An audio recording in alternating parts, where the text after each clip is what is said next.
Much no complaints about this left shoe, but the right shoe. Hey everybody, welcome back to Honeycomb. My name is KO and today we are looking at one of the best retros for all of 2020. We're looking at the Fire Red Air Jordan 4. Alright, before we get started, I do want to say thank you to all who have been watching. If you haven't clicked the subscribe button, what are you waiting for? Smash that like button and subscribe. It means a lot to us here at Honeycomb. And follow along on Instagram. I'm at KO Kosha on Instagram. Follow at Honeycomb Manila on Instagram, and follow at Ajamamag on Instagram as well, which is the blog where we post these videos. Okay, so if you've been following our channel, you'll know that we actually already did unbox this sneaker as part of a kind of a triple unboxing haul that we did with the Jubilee and the Union Air Jordan 4s.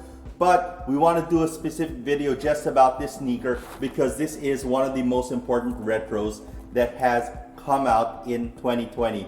On the box, you have the classic Air Jordan box. It says Flight, and this is of course the first time when we see the Flight text on the Air Jordan line. On the sides of the box, you have Nike Air, and then the size tag says Air Jordan 4 Retro in the white, fire red, black, tech gray colorway.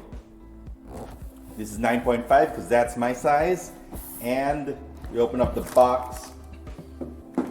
Now the cement theme for Air Jordan started with the Jordan 3, and we have it back in the Jordan 4.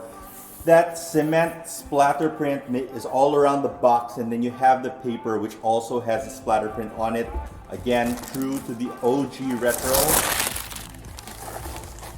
And these are the sneakers, the Air Jordan 4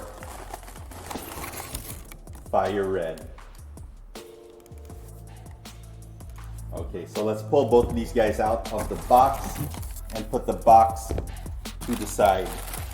In terms of legacy, it doesn't get much better than the Jordan 4. The Air Jordan 4 first launched in the white cement colorway, not in this colorway, in the 1988 to 89 season, and he played in the white cement from All-Star Weekend up until the playoffs, and then when it came time for the playoffs, he switched out to the black colorway, and that was kind of the way it was done back then. We had less colorways. And then he took the shot on Craig Elo wearing those black cement. You guys remember that image of Jordan doing the jump with the splits in the air, pump the fist in the air 3 times. One of the most iconic Jordan moments were in the Air Jordan 4, but that was in the bread. Now, of course, Jordan did not win the championship wearing the Air Jordan 4s, even though they had that triumphant shot over Craig Elo in the Cleveland Cavaliers game. They eventually went on to lose to Isaiah Thomas and the bad boy Pistons of the 80s. And then the next season, when the 1989 to 1990 season started, the pair of sneakers that Jordan was wearing was the Fire Red. It was this pair. And then the other color that I believe came out was Military Blue. And I think, I might be wrong, that might have been the summer colorway. So the colorway that came out during the break between seasons, which would mean that this is the last of the 4 OG original colorways that the Air Jordan 4 came out in. Now looking at the details of the sneaker, they are very true to the original. You have a outsole full of herringbone traction, some flex grooves, and it says Nike on the bottom. Some retros have been putting the Jumpman on the bottom and the Jumpman on the back, and that's kind of the way that they've been doing non-OG colorways for all of the retros. But because this is an OG colorway, you get the Nike over here. Now I should say that this sneaker is actually retroed 3 times already in the past, and it's never been true to the original OG colorway because that Nike has not been there, and the Nike Air on the tongue tab. So we might as well get right to that. This has the Nike Air on the back of the sneaker, on the heel tab I should say, not tongue tab. And this is the first time of all the times that this sneaker has retroed. It took 30 years, but finally we get a Air Jordan 4 Fire Red with the Nike Air on the back. That matters to some people. It matters less to me, but I'm not gonna lie. When I got this pair, it did matter. It felt really good to finally get a Fire Red Air Jordan 4 in this colorway. So back to features, you have that herringbone traction on the bottom.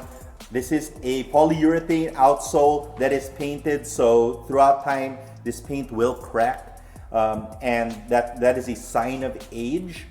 And this is one of the reasons why you want retro, so that you can re-up and get that sneaker back in the colorway that you like again. Now in the midsole, you have the visible air unit, which is something, of course, that Tinker Hatfield brought to the party when he started designing the Air Jordan 3. And the Air Jordan 4 is kind of like the Air Jordan 3 taken to the next level. And it was kind of that way in the 90s, that like the sneakers were like 1 and 2, 3 and 4, 5 and 6, and they all had some similarities. And then the visible air unit would actually go on to disappear from the Air Jordan line. You move above that and you have this polyurethane midsole, which is painted, and that can crack throughout time as it gets used, because the paint is bonded on the outside and it's not a colored foam. So that's something you should know, and one of the reasons why you should wear your retros, especially if you have these polyurethane. So this is polyurethane, then wrapping around, you have this kind of early, like, containment outrigger, not really an outrigger, kind of like a containment panel that runs up from the midsole, from the outsole, up the midsole, and even past the insole if you feel on the inside. And that would control the lateral movement of the player, Michael Jordan in this case. As you move up to the upper, you see that there is some really nice leather on this sneaker, but I will say that it is not as nice as some of the other more limited Jordans that we got throughout the year. It is not as nice as the leather on the Metallic 4. It is not as nice as the leather on the What the 4s. But it is maybe one of the nicest leathers that you get on Air Jordans, period. It is a nice white leather, and it is all genuine leather, which brings me to one of my main gripes with this particular pair. The left shoe is perfect in terms of shape. I'm really happy with this. It's true to the OG, a nice pointed toe. I have pretty much no complaints about this left shoe, but the right shoe, and I'm gonna, if you can see in the top cam, the leather kind of bumps out over here. And it's really wacky. Like I say, this is like a Quasimodo kind of leather, and that is a factory defect on my left sneaker. I did try to send it back and exchange it. We got this pair from Titan, but Titan had sold out of 9.5 and couldn't change it back, and they're offering to change to another SKU. But I didn't really feel like doing that, so we just held on to the pair. But it is important to note that this can happen.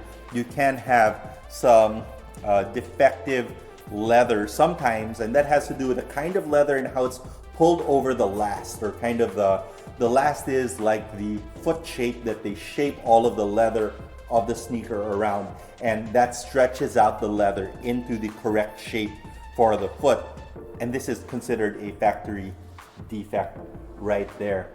So again, it does depend on the run size of the colorway of the sneaker, because they made a lot of these. Imagine if they were making thousands and thousands of pairs. The 1% or the 0.5% of sneakers that might have some factory flaws, you know, that's going to be a bigger number if the total number of sneakers is bigger. Other signature features of the Air Jordan 4 are, of course, these little wings that pull towards the heel and create some lockdown, some ankle stability by pulling your heel right into the sneaker. There's some sculpting around the collar of the shoe, so that means it's padded up here and looser down towards the heel, which is correct. That's kind of the shape of your heel, right? Mesh and netting here on the sides create breathability and reduce weight on the sneaker, and that same mesh runs under the tongue Now, as an OG colorway, I think that this is a really good pair to pick up. It's a good pair to hold on to, maybe wear when nobody has them. But again, do wear them because you want for the compression on the heel and the glue to all stretch out if you plan to keep these sneakers for a while. Yeah, do let me know your thoughts, let me know your comments. Are factory flaws like this acceptable? Is it not right that Titan wouldn't take them back? I don't know. I would like to know your thoughts. My name is Keo Kosha. Comment below and let us know what your favorite sneaker was this year that was not a collaboration. This is definitely in the running for the best sneakers of 2020 because specifically of the legacy, because of that Nike Air. And if we're not counting, you know, kind of the craziness that is collaboration sneakers, I think that this retro is definitely one of the best. All right, do follow along on Instagram. My name is @KOKosha on Instagram. Follow @Ajimamag and @Honeycomb Manila. Subscribe, like, and watch some of our other videos. All right, I wish you guys good luck. I wish you guys good health. Peace.